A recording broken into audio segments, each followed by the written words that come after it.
नमस्कार मित्रांनो, संगमेश्वरच्या या शृंखलेमध्ये आपण संगमेश्वर देवरुख परिसरातील काही प्रेक्षणीय स्थळे, गड आणि मंदिरे पाहणार आहोत.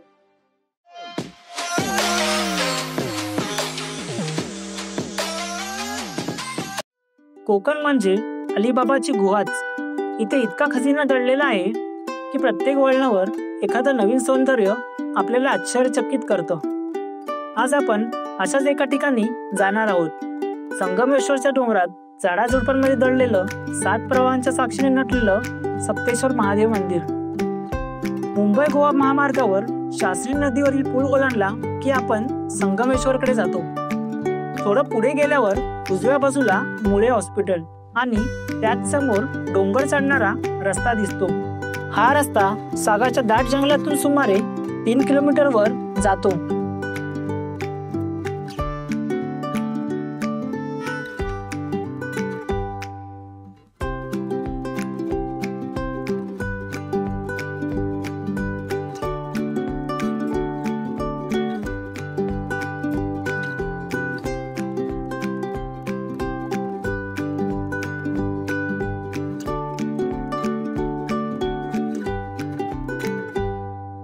पुढे गेल्यावर ओढ्यावरील पुलावर रस्त्याला 2 फाटे फुटतात.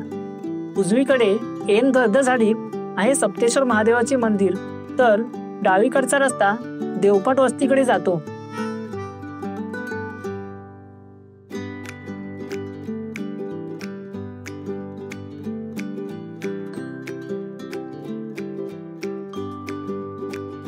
काही अंतर चालत गेल्यावर भक्कम बांधणीचे मंदिर दिसते. मंदिराच्या बाजूनेच पाण्याचा प्रवाह वाहतो. मंदिरात प्रवेश करताच समोर एक कुंड दिसते, त्यामागे दुसरं आणि त्याही पलीकडे चिऱ्याच्या दगडात कोरलेली कमानींनी सजलेली जलव्यवस्थेची रचना दिसते.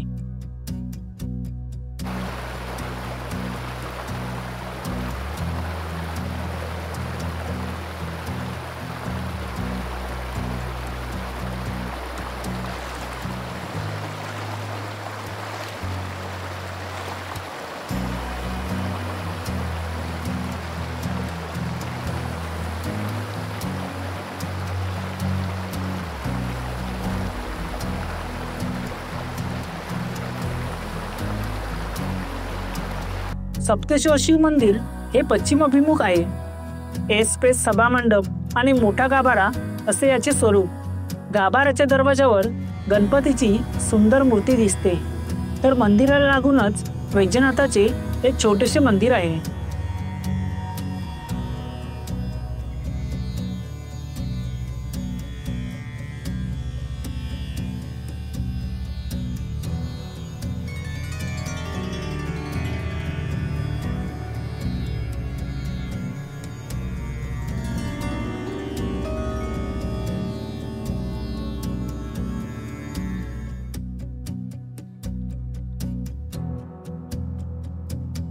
सप्तेश्वराचे दर्शन घेऊन आम्ही बाहेर आलो.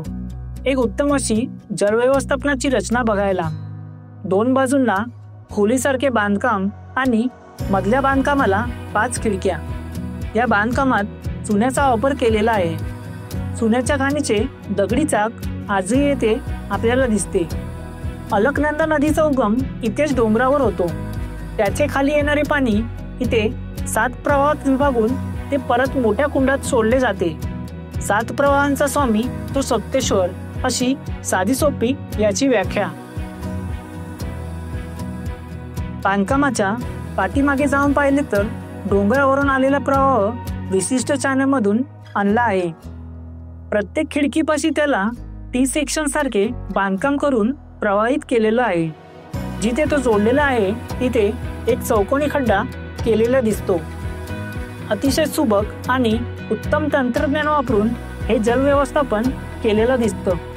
या सर्व 7ही खिडक्या आतून एकमेकींना सलग जोडलेल्या असून त्यांच्या कामानी एका सरळ रेषेत दिसतात.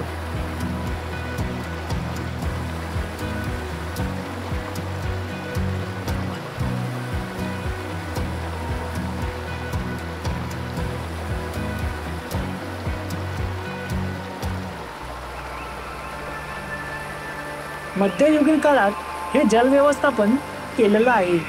शिवाय हे सगळं बांधकाम देखणं सुद्धा आहे. समोरच्या बाजूला प्रत्येक खिडकीच्या वर वालासारखा एक काल्पनिक पशु कोरलेला दिसतो. त्याशिवाय पाना फुलांची सजावट केलेली दिसते. बाजूला आणि डोक्यावर लहान लहान कोनाडे आहेत. कदाचित तिथे उजेडासाठी पंत्या ठेवत असावेत. या 7ही विभागातून वाहणारे सगळे प्रवाह पुढच्या बाजूला एकत्र येऊन एका गोमुखातून मोठ्या कुंडात पडतात. 30 फूट लांबी रुंदीच्या कुंडात आत उतरायला पायऱ्या केलेल्या आहेत. स्वच्छ आणि निवळशंख असे हे पाणी इथून जमिनीखालून दुसऱ्या कुंडात जाते आणि ते कुंड भरले की तिथून पुढे एका ओढ्याला जाऊन मिळते. हाच ओढा पुढे गावात जातो.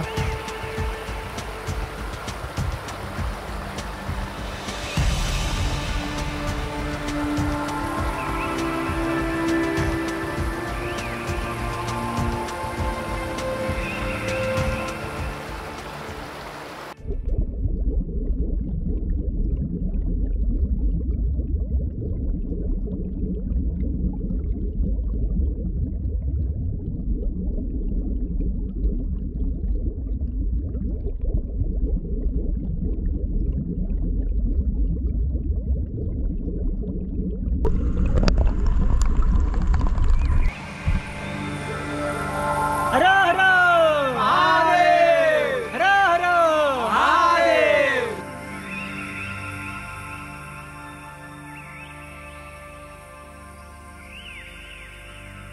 हा सगळा परिसर अतिशय शांत आणि रमणीय आहे.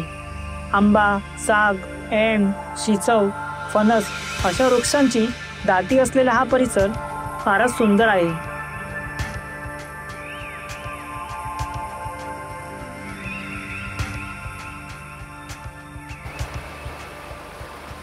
निसर्गाचा वरधस लाभलेले हे नितांत रमणीय ठिकाण संगमेश्वरच्या डोंगरावर ऐन झाडीत दडलेले आहे.